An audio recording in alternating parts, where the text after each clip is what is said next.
السلام علیکم dear student, آج ہمارا ٹاپک ہے آیونائزیشن انرجی۔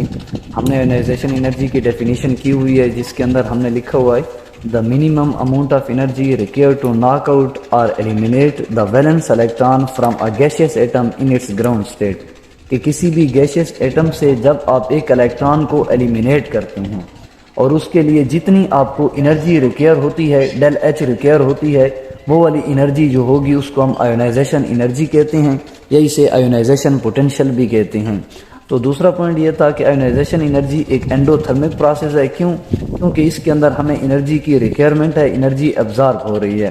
وہ پروسیس جس کے اندر آپ انرجی کسی سسٹم کو دیں یا پھر آپ کو انرجی وہاں پر ایبزارب ہو، اس پروسیس کو ہم اینڈوتھرمک پروسیس کہتے ہیں۔ اور اس کے بعد اس کے یونٹس ہیں، اس کا یونٹ ہم الیکٹران وولٹ استعمال کرتے ہیں۔ الیکٹران وولٹ پر ایٹم، کسی بھی جو ہے اس کی آیونائزیشن انرجی کسی بھی ایٹم کی معلوم کرنے کے لیے آپ الیکٹران وولٹ استعمال کرتے ہیں۔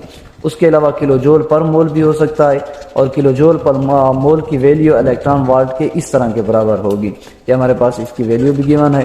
اور اسی طرح ایک خاص اور امپارٹنٹ پوائنٹ پڑا ہے کہ فرسٹ آیونائزیشن انرجی ہمیشہ سیکنڈ آیونائزیشن انرجی سے کم ہوتی ہے۔ اس کے پیچھے دو بڑی مین ریزنز ہوتی ہیں۔ سب سے پہلی ریزن کہ جناب یہ ایفیکٹو نیوکلیئر چارج کی ریزن ہوتی ہے۔ ایفیکٹو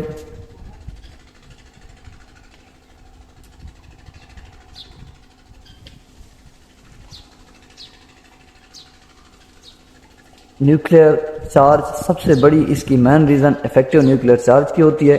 دوسرے نمبر پر ہم کہہ سکتے ہیں کہ یہ والی جو ریزن ہوگی یہ کنٹرول آف دا نیوکلیس کی وجہ سے ہوتی ہے، کیونکہ نیوکلیس کا کنٹرول اس کے اندر انکریز ہو جاتا ہے۔ نیوکلیس کا کنٹرول کیسے انکریز ہوگا؟ کیونکہ اس کے اوپر پازیٹیو چارج انکریز ہو چکے ہیں۔ جب پازیٹیو چارج انکریز ہو چکے ہیں تو اس سے الیکٹران کم ہو چکے ہیں، ہم کہہ سکتے ہیں کہ اس کا جو شیلڈنگ ایفیکٹ جو ہوتا ہے وہ ڈیکریز ہو جاتا ہے۔ جیسے شیلڈنگ ایفیکٹ ڈیکریز ہوگا، ایفیکٹو نیوکلیئر چارج آپ کا انکریز ہوگا۔ تو اسی وجہ سے جو ہے جو فرسٹ آیونائزیشن انرجی ہوتی ہے وہ ہمیشہ سیکنڈ آیونائزیشن انرجی سے کم ہوتی ہے۔ کہ ہم اس کے اندر گیشیس ایٹمز کو کیوں استعمال کرتے ہیں؟ گیشیس ایٹم کو اسی لیے استعمال کیا جاتا ہے، ہم جانتے ہیں کہ گیسز کے درمیان جو پارٹیکلز گیسز کے ہوتے ہیں ان کے درمیان ڈسٹینس بہت زیادہ ہوتا ہے، تو پارٹیکل کی انفلوئنس اس کے اندر نہیں ہوتی، اسی لیے ہم گیسز استعمال کرتے ہیں لیکوڈ کی نسبت یا پھر ہمارے پاس سالڈ کی نسبت۔ تو گیسز اسی لیے استعمال کی جاتی ہیں۔ اور اس کے ساتھ ساتھ ہم یہاں پر جب بھی الیکٹرانز کو ایلیمینیٹ کرتے ہیں تو گراؤنڈ سٹیٹ پر کرتے ہیں، اسی لیے کرتے ہیں کہ گراؤنڈ سٹیٹ کے اوپر جب آپ انرجی پرووائڈ کریں گے تو وہ آپ کو ایک اپروپریٹ انرجی، یا پھر ہم کہہ سکتے ہیں کہ یہاں پر جو آپ اس کو انرجی پرووائڈ کریں گے وہ ایک پراپر اماؤنٹ کے اندر آپ انرجی پرووائڈ کریں گے، اسی لیے آپ اس کو گراؤنڈ سٹیٹ سے کرتے ہیں۔ کیونکہ ایکسائٹڈ سٹیٹ کے اندر کوئی بھی الیکٹران، کوئی بھی ایٹم آپ کا سٹیبل نہیں ہوتا، تو گراؤنڈ سٹیٹ کے اندر الیکٹران کی سٹیبلٹی میکسیمم ہوتی ہے، اسی لیے یہیں پر جو ہے آیونائزیشن پوٹینشیل جو ہے اس کو پرووائڈ کیا جاتا ہے۔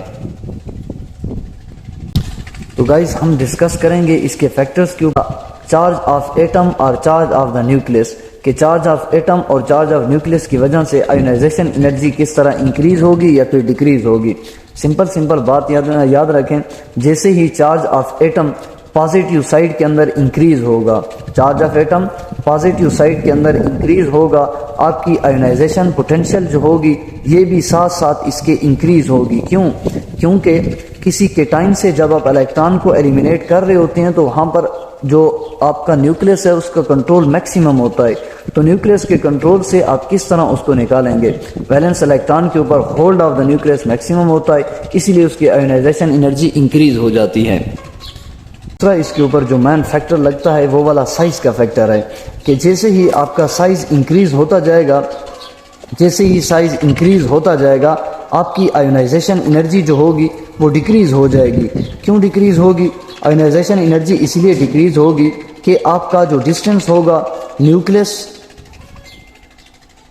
نیوکلیس اور اس کے ساتھ ساتھ آپ کا جو ویلنس الیکٹران ہے، نیوکلیس اور ویلنس الیکٹران کے درمیان جو ڈسٹینس ہے یہ والا ڈسٹینس انکریز ہو جاتا ہے۔ ڈسٹینس انکریز ہوگا، ظاہر سی بات ہے ہولڈ آف نیوکلیس ڈیکریز ہوگا، تو کنٹرول آف نیوکلیس ڈیکریز ہونے کی وجہ سے آپ کا جتنا بھی سائز بڑھتا جائے گا آیونائزیشن انرجی اتنی ڈیکریز ہوتی جائے گی۔ تو ہم کہہ سکتے ہیں کہ size is inversely proportional to the ionisation energy, as you know that کہ ایک ہی سیم گروپس کے اندر آپ کے سائز انکریز ہوتے ہیں، تو آپ کہہ سکتے ہیں کہ سیم گروپ کے اندر جتنے بھی ایٹم اپ سائڈ کے اوپر پڑے ہوں گے ان کی آئونائزیشن انرجی زیادہ ہوگی دین لوور سے۔ ہم بات یہ کر رہے ہیں کہ لیتھیم جو ہے اس کی آئونائزیشن انرجی زیادہ ہوگی سوڈیم سے، سوڈیم کی آئونائزیشن انرجی جو ہوگی یہ زیادہ ہوگی پوٹاشیم سے، اینڈ سو آن۔ اسی طرح آپ کہہ سکتے ہیں کہ بیریلیم کی آئونائزیشن انرجی Mg میگنیشیم سے زیادہ ہوگی، میگنیشیم کی آئونائزیشن انرجی کیلشیم سے زیادہ ہوگی، اینڈ سو آن۔ لیکن اس کے ساتھ ساتھ ہم کہہ سکتے ہیں کہ اس کے اوپر جو تیسرا فیکٹر لگتا ہے وہ آپ کے پاس شیلڈنگ ایفیکٹ کا لگتا ہے، کہ شیلڈنگ ایفیکٹ کے ساتھ ساتھ آئونائزیشن انرجی کے اوپر کیا اثر پڑتا ہے۔ تو سمپل بات یاد رکھیں، جیسے ہی آپ کا شیلڈنگ ایفیکٹ بڑھتا جائے گا آئونائزیشن انرجی جو ہوگی وہ کم ہوتی جائے گی۔ کیونکہ ریپلجن اگر زیادہ ہوگی، الیکٹرانز ٹو الیکٹرانز ریپلجن زیادہ ہوگی، آپ کو less amount of energy require ہوگی کہ آپ ناک آؤٹ کریں ویلنس الیکٹران کو۔ اس لیے جیسے ہی شیلڈنگ ایفیکٹ آپ کا بڑھتا جائے گا آئونائزیشن انرجی آپ کی کم ہوتی جائے گی۔ So you can write that shielding effect is inversely proportional to the ionization energy، کہ شیلڈنگ ایفیکٹ آئونائزیشن انرجی کے جو ہوگا انورس ریلیشن کے اندر ہوگا۔